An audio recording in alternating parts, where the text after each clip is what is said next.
o José Luís Ferreira, dos Verdes. Obrigado, Sr. Presidente, Sra. Ministra, Sras. e Srs. Deputados.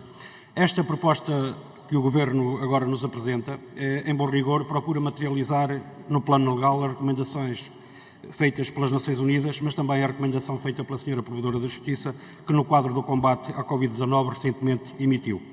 Na verdade, as Nações Unidas aconselharam os Estados-membros a adotar medidas urgentes como forma de evitar a devastação nas prisões, sugerindo, inclusivamente aos Estados, a ponderação de medidas com vista a libertar os reclusos particularmente vulneráveis à Covid-19, nomeadamente os mais idosos, os doentes e os infratores de baixo risco. A Sra. Provedora de Justiça, por sua vez, sugere a adoção de um regime de flexibilização das licenças de saída.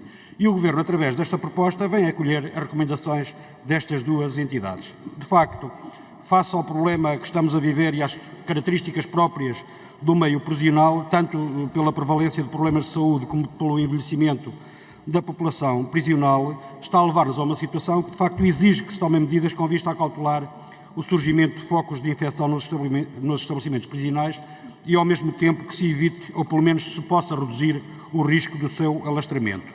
O Governo propõe assim medidas excepcionais de redução e de flexibilização de pena de prisão e do seu indulto, orientadas por critérios, a nosso ver, de equidade e proporcionalidade, que podem permitir minimizar o risco que decorre da concentração de pessoas nos estabelecimentos prisionais, facilitando o afastamento social e sem atingir o sentimento de segurança da comunidade.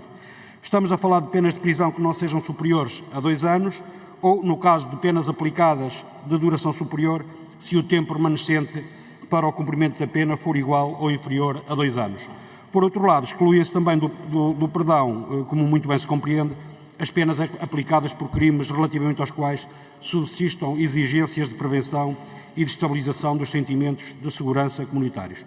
Propõe ainda ao Governo um regime excepcional de indulto de pena, desde que os reclusos tenham 65 ou mais anos de idade e as patologias de que sejam portadoras ou da sua autonomia sejam incompatíveis com a permanência em meio prisional neste quadro de pandemia que vivemos. Ou seja, o Governo procura ir ao encontro das recomendações tanto das Nações Unidas como da Sra. Provedora de Justiça e fala, a nosso ver, com equilíbrio e com proporcionalidade, garantindo o essencial, nomeadamente garantindo o sentimento de segurança de toda a comunidade. E, portanto, nós acompanhamos o conjunto de medidas que o Governo nos propõe.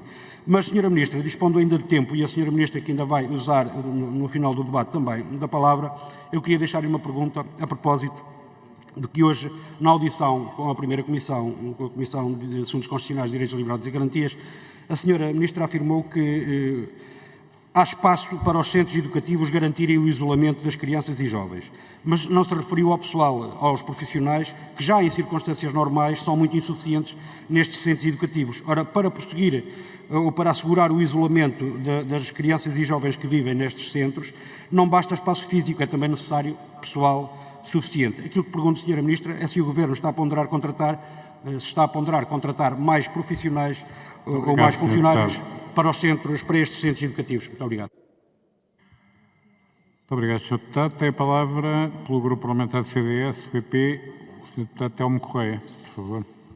Muito obrigado, Sr. Presidente. Sr. Presidente,